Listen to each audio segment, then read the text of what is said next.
창세기 50장 15절에서 21절까지 함께 봉독하겠습니다.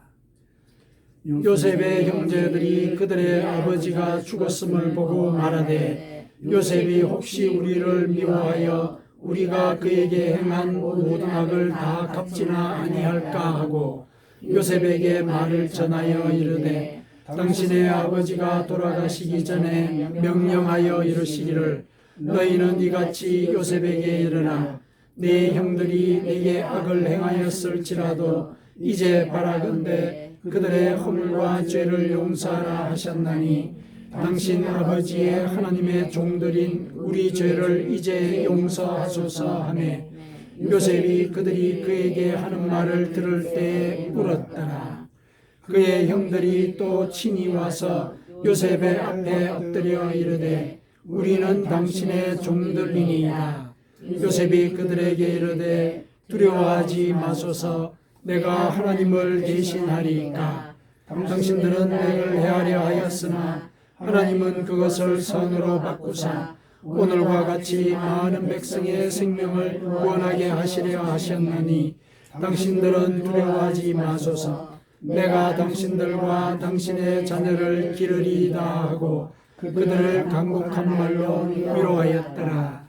아멘. 자, 우리가 지난 목요일로 창세기 읽기를 우리가 종료를 했습니다. 물론 그 기간이 종료가 된 것이지 우리가 성경을 계속 묵상하고 또 묵상한 말씀을 우리의 삶 속에 적용하는 이 과정은 우리가 평생 해 나가야 되는 그런 일입니다.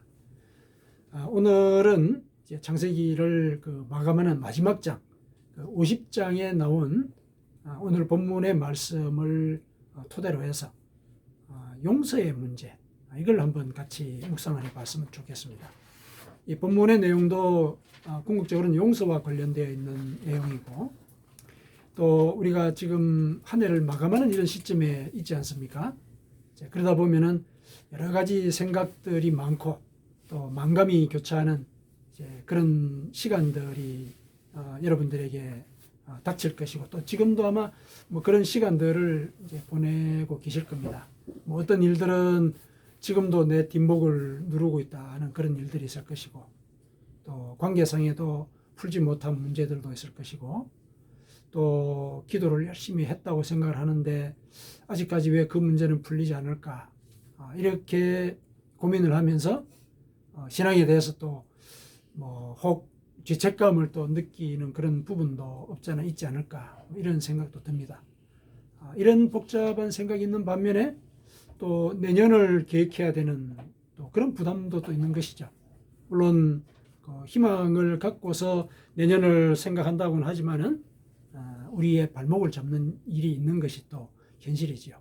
이런 여러 가지 복잡한 일들이 있는 가운데 제일 그래도 마음에 부담을 느끼게 하는 것은 혹시 내가 이제 한 해를 살아오면서 용서를 하지 못하고 넘어간 일들이 있는가. 이게 우리 마음 가운데 아마 제일 큰 부담이 되지 않을까 싶습니다. 우리의 일 문제라든지 또 질병의 문제 이런 것들은 어떤 면에서 보면은 시간이 필요하다고 우리가 받아들일 수 있는 문제이기도 하거든요. 또 우리가 열심히 기도하고 있고 그런데 용서의 문제 이거는 여러 가지를 생각해 볼 때 참 나도 거기서 좀 벗어나고 싶다 이렇게 선언하고 싶은 이제 그런 문제이죠. 마침 이때 또 50장에 그 얘기가 나오고 또 한 해를 오늘 주일로 또 마감하는 또 이런 시간을 우리가 맞게 되어서 그 용서의 문제를 같이 한번 우리가 살펴봤으면 좋겠습니다. 자, 오늘의 내용은 이제 다 아시다시피 야곱이 이제 운명을 달리하게 되죠. 이제 야곱이 죽습니다. 야곱이 죽고 이제 형제들이 야곱의 시신을 가나안 땅으로 모셔가죠. 그래서 가나안 땅 아브라함과 이삭이 묻혀 있는 그 무덤에 묻습니다. 조상들이 묻힌 곳에 이제 묻게 되죠. 자, 그 일을 마치고 난 뒤에 요셉은 애굽의 총리니까 당연히 내려와야 되고 지금은 또 기근이 그 지방을 강타한 그런 시점이니까 형제들도 어쨌든 같이 내려오는 거죠. 애굽에서 약 한 30년 가량을 산 것 같아요. 왜냐하면은 야곱이 130살 때 그 애굽으로 내려갔거든요. 그때 이제 170 정도 살았다 그랬으니까 한 3, 40년 산 거죠. 거기서. 그동안 이제 터전이 마련이 된 거니까 물론 이제 이 요셉의 형들도 같이 내려오는 거죠. 그 요셉이 내려올 때. 그런데 내려오는 그 과정 속에 사실 형들과 또 동생 베냐민은 크게 상관은 없는데 그 형들은 마음을 누르는 문제가 하나 있죠. 마음을 누르는 문제가. 형들이 실은 요셉을 죽이려고 하지 않았습니까? 죽이려고 했거든요. 어쨌든 지금은 애굽의 총리가 되었지만은 요셉이 형들에 의해서 이 대상들에게 팔려갈 그 시기에 이거 거의 살인 행위와 마찬가지였거든요. 굉장히 이 요셉은 뜻밖의 당하는 일 때문에 굉장히 애걸을 했습니다. 애걸을 했다는 그 내용은 어디 나오냐면은 이 형들이 이제 나이도 들고 그러다 보니까 이제 여러 가지 생각들이 많지 않겠습니까? 젊을 때 저질렀던 일들 여기에 대해서도 죄책감도 느끼고 이제 그런 와중에 이제 기근이 들고 그래서 이 애굽의 총리를 나중에 만나게 되지 않습니까? 이제 곡식을 구하기 위해서 왔을 때 난감한 문제가 던지지 않습니까? 동생을 데리고 와라. 너희들이 말한 것에 대해서 진실성을 확인하기 위해서 너희들이 동생이 있다 그러니까 동생 데리고 와라. 그러면 내가 너희들이 가나안 땅에서 보낸 스파이라고 내가 생각하지 않겠다. 이렇게 얘기한 거죠. 그리고 이제 그 시몬을 볼모로 잡아놨거든요. 그런 일이 생겼을 때 형제들끼리 이제 그 자책을 하면서 이런 말을 하죠. 우리가 우리 동생을 그렇게 액을 하는데도 결국은 사지로 내모르지 않았느냐. 이 부담을, 그 대가를 지금 우리가 지금 당하고 있다.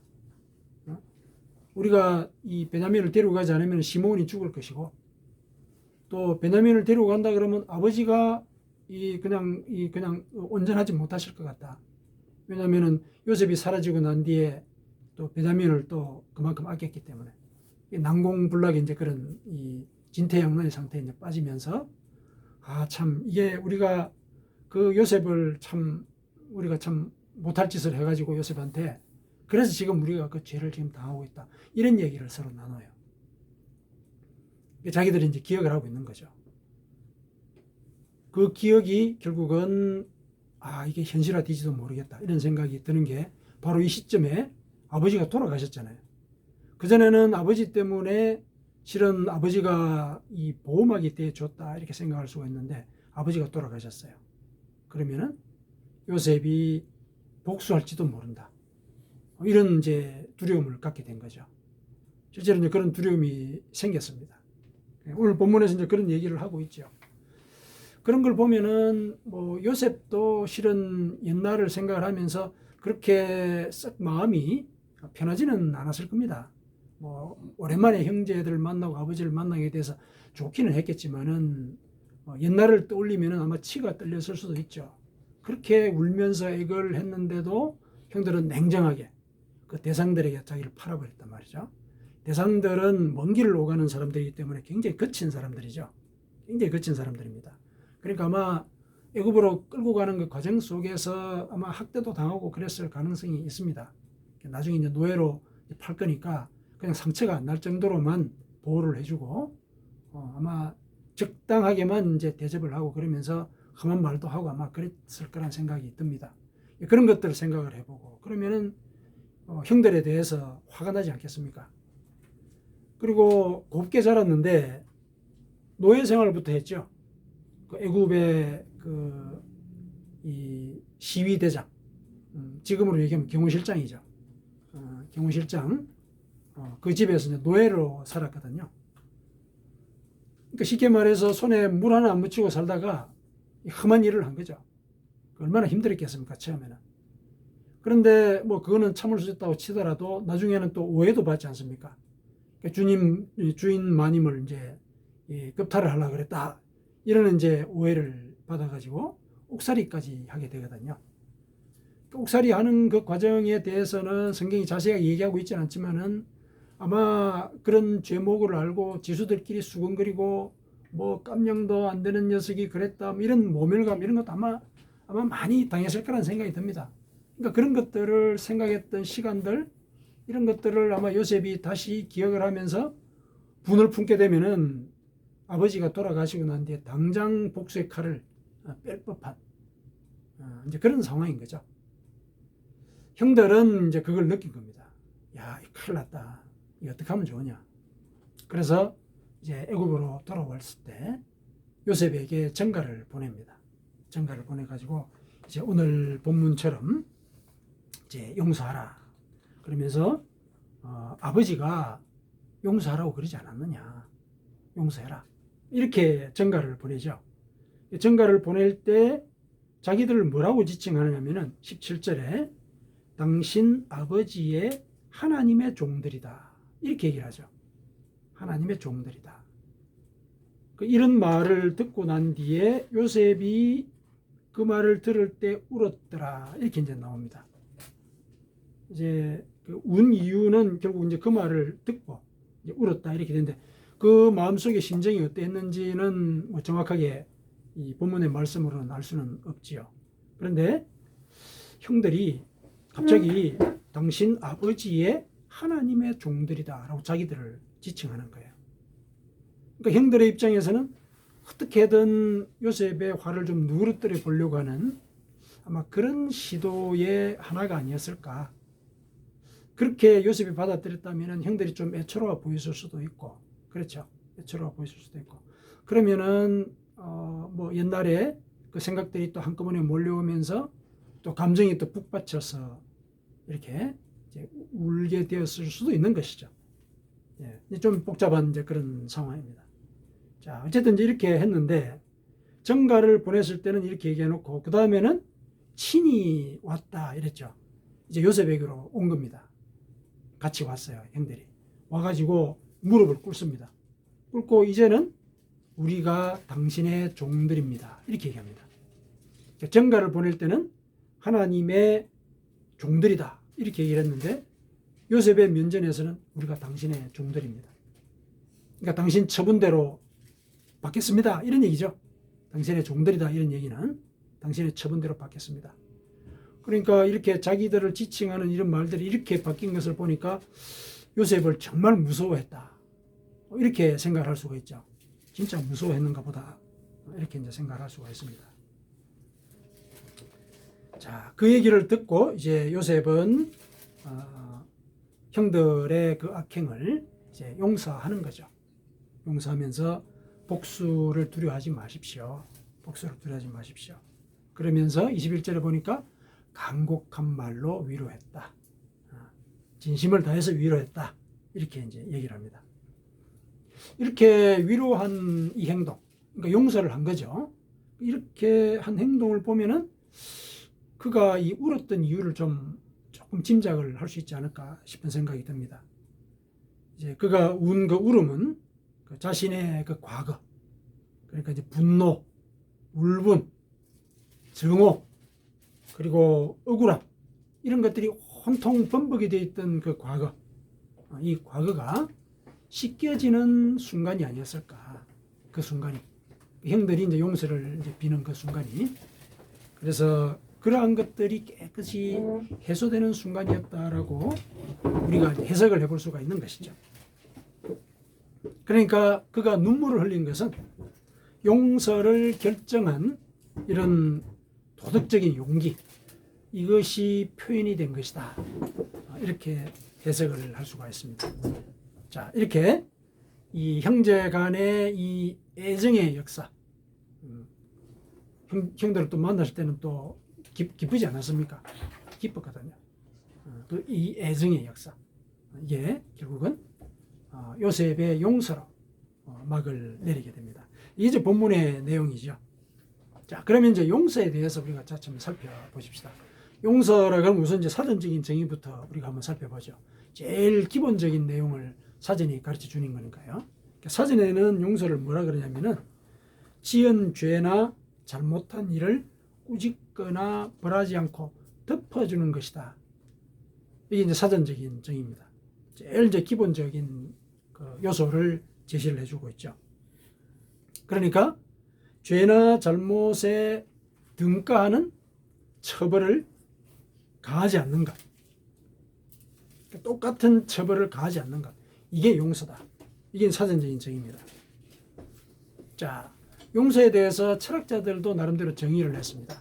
우리가 잘 알고 있는 그 칸트, 이마누엘 칸트가 이 용서를 이제 설명을 하면서 용서를 인간의 도리라고 이렇게 얘기를 합니다.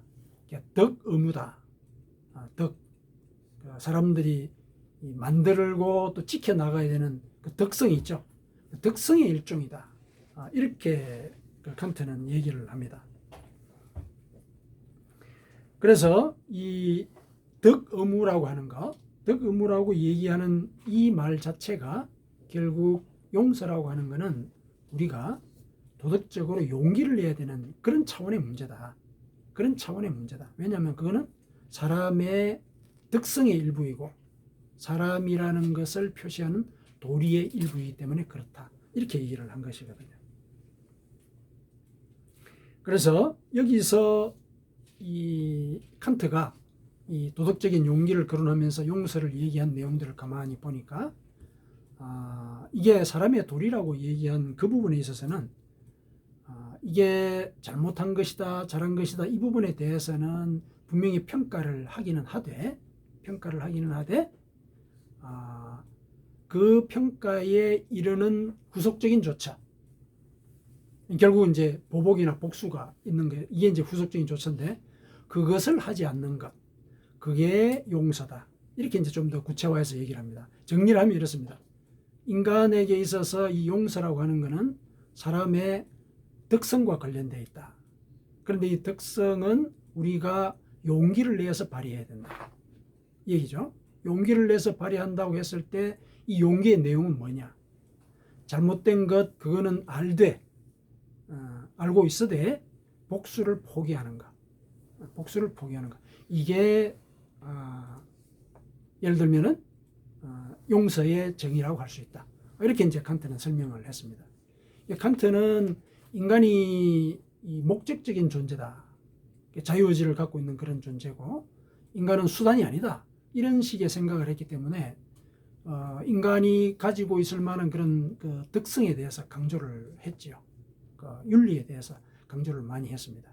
그래서 그 윤리적인 어떤 의무 이런 것들을 지키는 것이 인간으로서의 어떤 도리를 만들어 나가는 것이다. 이런 이제 강조를 했죠.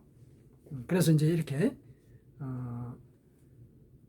용서를 설명을 할 때 복수나 보복을 포기하는 것 이렇게 좀 더 구체화해서 설명을 하되 잘잘못에 대한 평가는 똑같이 이어가는 이 과정도 빠지지 않는 부분을 이 사람은 갖고 있습니다.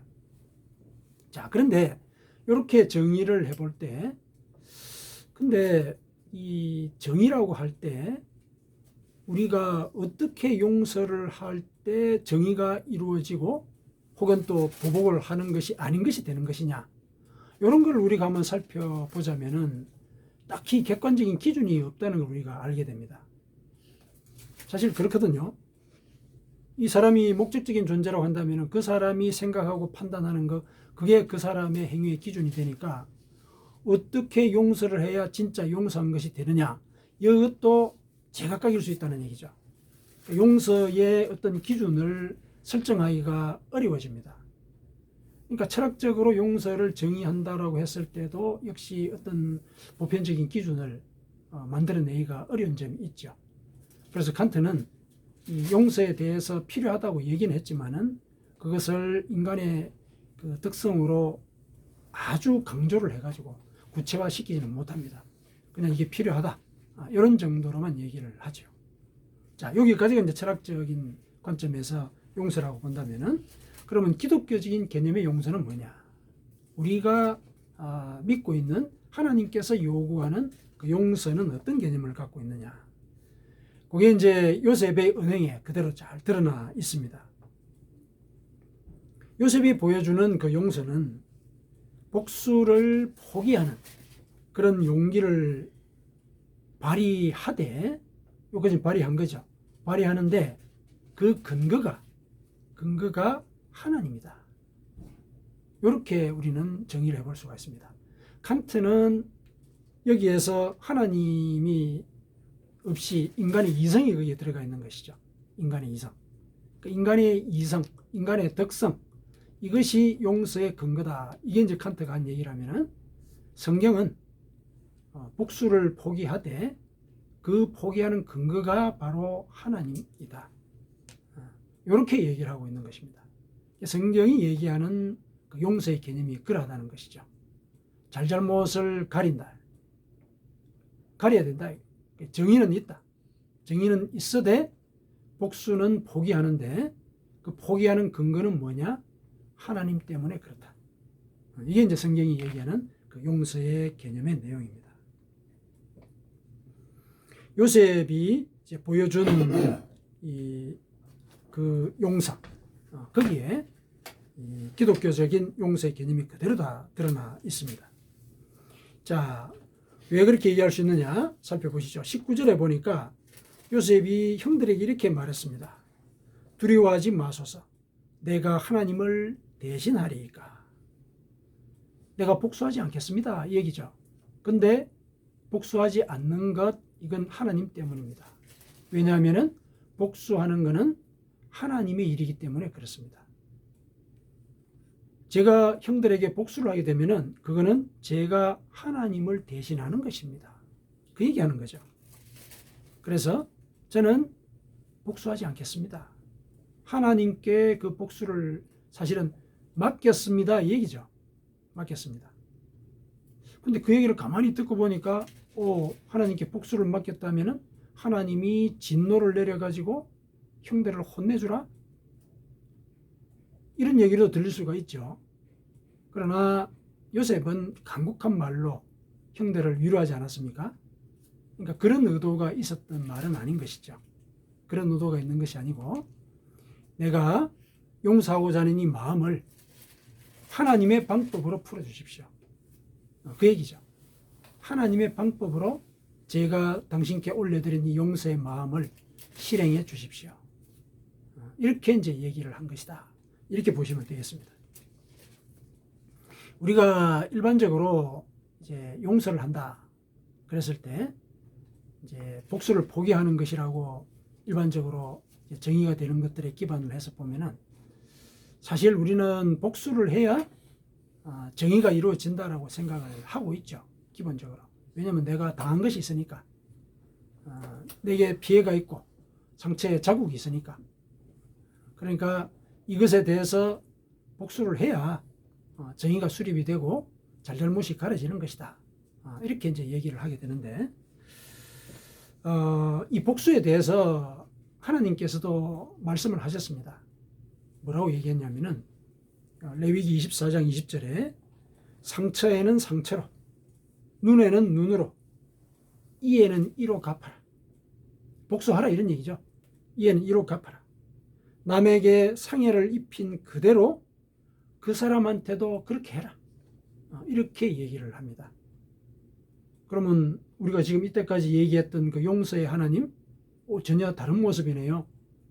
그렇게 얘기를 할 수가 있죠. 이렇게 말씀을 하신 그 근본 이유가 뭐냐면은, 사람들이 복수를 하는 것, 그게 정의를 세운다고 생각을 하기 때문에 사람들은 복수를 해왔어요. 인간의 역사에 있어서. 근데 복수를 할 때 보니까 인간들이 자기가 당한 것보다 더 과도하게 하더라는 거죠. 더 과도하게 하더라는 거예요. 자기가 예를 들어서 다른 사람의 어떤 잘못에서 눈이 빠졌어요. 그러면 그 사람이 눈만 빼야 되는데, 복수를 하는데 사람을 죽여버린다는 얘기예요. 그 정오심 때문에. 자기가 당한 그 상처를 이제 일반적으로 확대해서 느끼잖아요, 사람들은. 사람을 죽여버리다라는 것이죠. 일반적으로 사람들에게 정의를 세우도록 맡겨뒀더니, 복수를 하도록 허용했더니 사람들은 자기가 당한 것보다도 더 크게 하더라는 거죠. 이거는 원한의 악순환을 불러오는 것이죠. 원한의 악순환을 불러오는 거예요. 더 큰 원한을 또 불러오는 것이죠. 그래서 하나님께서 이런 명령을 주신 거예요. 그러니까 눈에는 눈으로, 이에는 인으로 갚아라. 이 얘기는 사실은 똑같이 갚아주라. 그러니까 보복을 하라. 이 개념보다는 네가 당한 만큼 갚아주는 그 일이 바로 정의다. 그 원칙을 알려주신 거예요. 그 원칙을. 그러니까 네가 당한 만큼만 갚도록 해라. 그게 사실은 정의지. 인간들에게 복수를 하도록 허용을 했더니 더 심하게 하더라는 거죠. 요새 일반적으로 보면 이제 눈에는 눈, 이에는 이, 이런 말들을 이제 뭐 성경에 나왔다 그래가지고 복수를 해야 된다. 하나님도 인정하신 것이다. 이렇게 얘기를 하는데 성경의 큰 원리는 복수의 원리가 그러하다는 것이죠. 복수의 원리가. 그러니까 자기가 당한 만큼만 갚아야 된다. 그런데 사람이 복수를 하게 되면은 그 정도를 넘는 경우가 많다는 거예요. 그 정도를 넘는 경우가 많다. 이런 법칙을 탈리오 법칙이라고 그러죠. 그런 얘기를 많이 들어보셨을 겁니다. 탈리오 법칙이라고 할 때 탈리오란 말이 무슨 말이냐면은 그렇다라는 얘기야. 그 정도다 그런 뜻이에요. 탈리오란 말이. 그 레위기 24장 20절에 이런 말이 나오죠. 남에게 상해를 입힌 그대로 그에게 그렇게 할 것이니라. 그 그렇게가 탈리오예요. 그러니까 네가 당한 그만큼만 해줘라 이런 얘기죠. 당한 것만 해줘라. 이 법칙은 복수를 인간에게 맡겼을 때 정의가 이루어지기보다는 더 큰 원한의 굴레로 빠지게 되는 그런 상황을 그대로 반영하고 있죠. 그래서 참다운 정의라고 하는 것은 하늘에서 볼 때만 참다운 정의를 만들어낼 수가 있다. 내가 눈이 빠졌다고 해가지고 저 사람의 눈을 뽑는다라고 했을 때 그 사실 자체도 사실은 어려운 일일 뿐만 아니라 예를 들어서 가사일러서 뭐 눈을 뽑았을 때 시진경을 5개를 다치게 해서 뽑았는데 나는 그러면 시진경을 몇 개까지 5개를 헤아릴 수 있느냐 이런 것까지도 따지게 되면 사실은 복수를 할 수가 없거든요. 복수를 할 수가 없어요. 그래서 실은 하나님께서 일러주신 이 말씀은 복수를 너무 지나치게 하는 것 그거를 금한다 이런 의도의 말씀이 그 뒤에 이제 깔려 있는 것이죠. 복수는 사실은 하나님께 맡기는 것이 가장 온당한 정의를 세우는 방법이다. 그렇게 얘기를 할 수 있는 것이죠. 그래서 우리가 마음속에 원한이 있다. 그러면은 하나님 앞에 가져가서 하나님 이 원한을 갚아주십시오. 제 마음 같아서는 그냥 도끼를 쓰고 싶습니다. 솔직하게 얘기를 하는 하나님 앞에 도끼를 쓰고 싶어요. 하나님. 그러나 하나님께서 제 마음의 아픔을 아시기니까 당신의 뜻에 맞도록 이 원한을 풀어주시고 또 이 원한을 풀어주시는 그대로 저 사람에 대해서도 제가 용서하는 마음을 갖게 해주십시오. 예, 천번 기도로 되는 건 아닙니다. 사실은. 그래서 이와 같은 과정들이 하나님 앞에 조금 지속이 될 때 어느 순간에 마음속에 용서가 찾아오는 그런 경험을 하게 되죠. 자, 그 과정을 우리가 이제 살아가게 되는 것입니다. 자, 이렇게 이제 하나님께 복수를 맡기는 이런 이제 모습을 요셉이 보였습니다. 자, 그 다음에 요셉이 형들의 잘못을 하나님께 맡기기는 맡겼지만은 이 잘잘못을 그냥 덮어버린 건 아닙니다. 그냥 덮어버린 건 아니죠. 분명히 형들이 나를 헤아려 했다. 이 얘기를 분명히 지적을 하죠. 알고 있습니다. 자기도. 20절에 보면 형들이 나를 헤아려 했습니다. 분명히 그 잘잘못에 대해서 지적을 하는 것이죠. 그러나 용서를 합니다. 근데 그 용서의 근거가 뭐냐? 그것도 역시 하나님과 관계되어 있습니다. 뭐라고 얘기하냐면은 20절에 당신들은 나를 헤아려 했으나 하나님은 그것을 선으로 바꾸사 오늘과 같이 많은 백성의 생명을 구원하게 하시려 하셨습니다. 이렇게 얘기를 합니다. 형들의 행위가 잘못된 거 저 압니다. 저 압니다. 그런데 그렇게 얘기를 하면서 요셉은 하나님께서 자기를 죽음의 땅에서 살려주신 것을 기억했습니다. 어떻게 이 얘기를 할 수 있습니까? 지금 백성의 생명을 거론하고 있죠. 실은 애굽 땅에서 그가 겪었던 그 모든 과정, 사실 죽음의 땅이잖아요. 이젠 죽었구나 이렇게 생각하고 노예 생활을 하지 않았겠습니까? 죽음의 땅에서 자기가 지금 총리가 되었고, 총리가 되어서 결국 많은 사람들의 생명을 구하는 자리까지 오게 되었거든요. 자신의 생명, 이걸 구원하신 하나님을 기억을 한 것이죠. 그런 모습들이 이 백성의 생명을 구했다라는 말에 들어있는 것입니다. 자신의 이 용서의 근거를 하나님으로부터 이제 얻어낸 것입니다. 그래서 그 근거대로 형님들을 용서하면서 내가 당신들과 당신들의 자녀를 길러주겠습니다. 이렇게까지 약속을 하죠. 자, 이렇게 요셉은 형들을 용서하는 모습을 오늘 본문을 통해서 보여줬습니다. 자, 그 행위의 의미를 한번 요약을 해보겠습니다.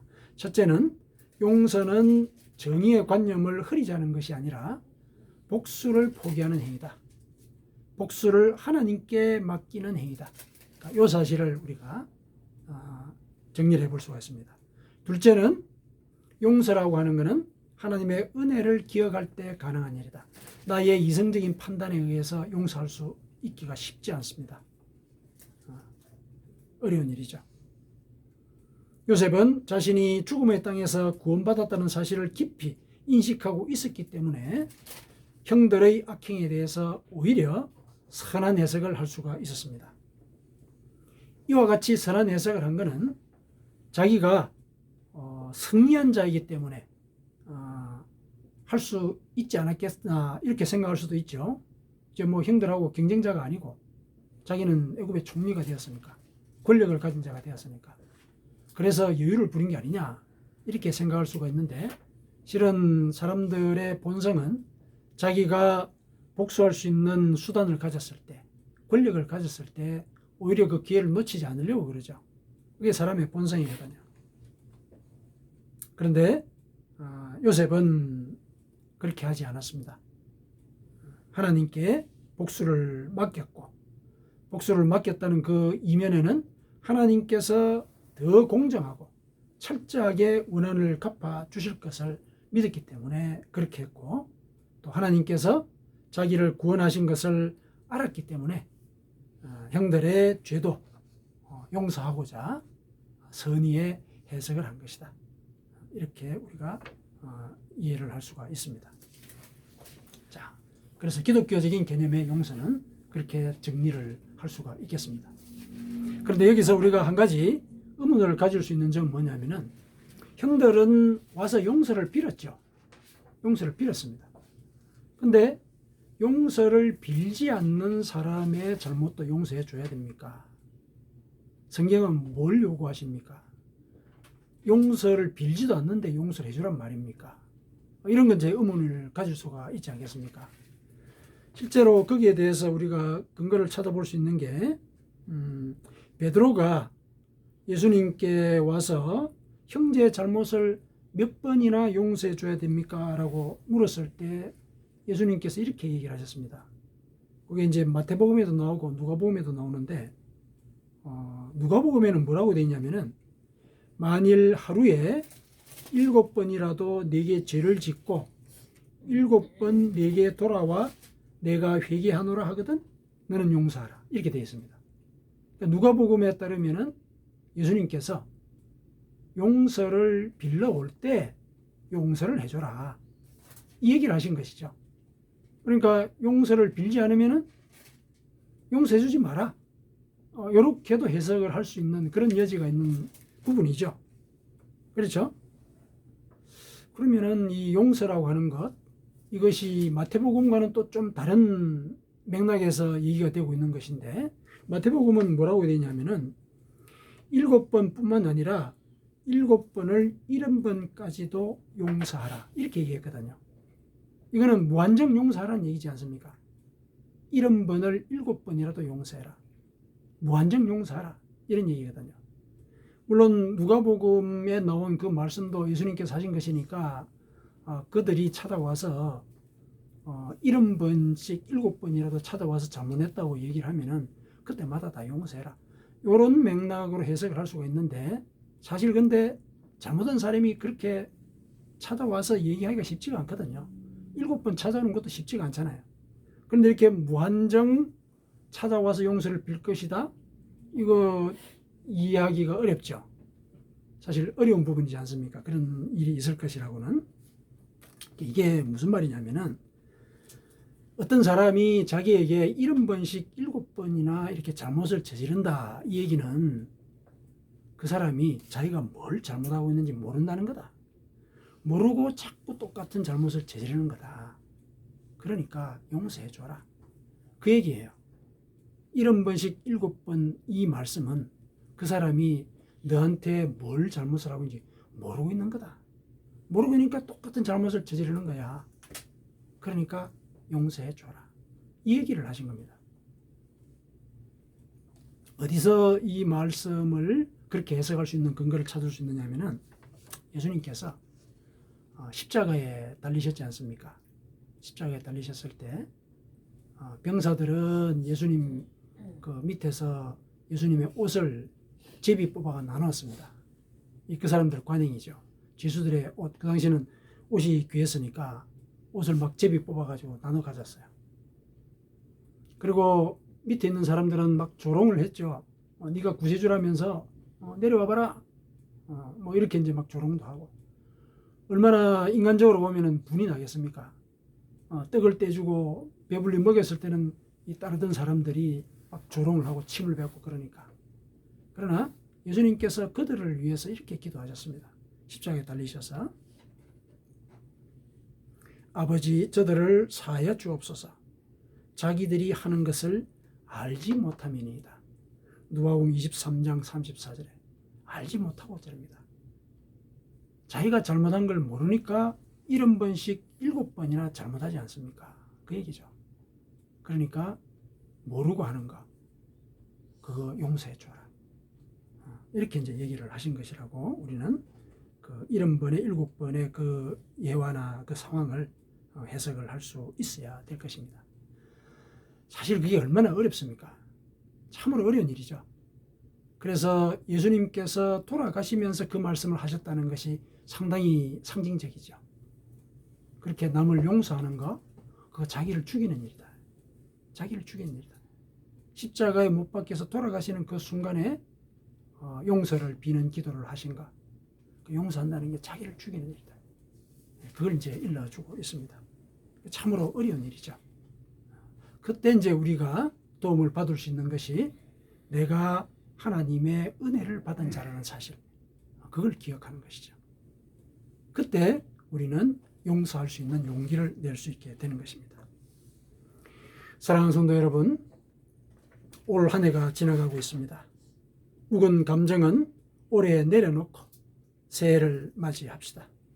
피해를 당한 현실을 생각하면 절대로 용서할 수 없지만은 우리는 하나님을 믿기 때문에 도덕적인 용기를 발휘할 명분과 기회를 가졌다는 사실을 기억합시다. 더군다나 우리는 아무런 대가를 요구하지 않고 대신 죽으심으로써 우리의 죄를 용서하신 은혜를 받았습니다. 우리의 영혼을 빛의 자리로 이끌어 주신 은혜를 생각할 때 형제의 잘못에 대해서는 우리의 도덕적인 용기를 발휘할 수 있어야 하는 것입니다.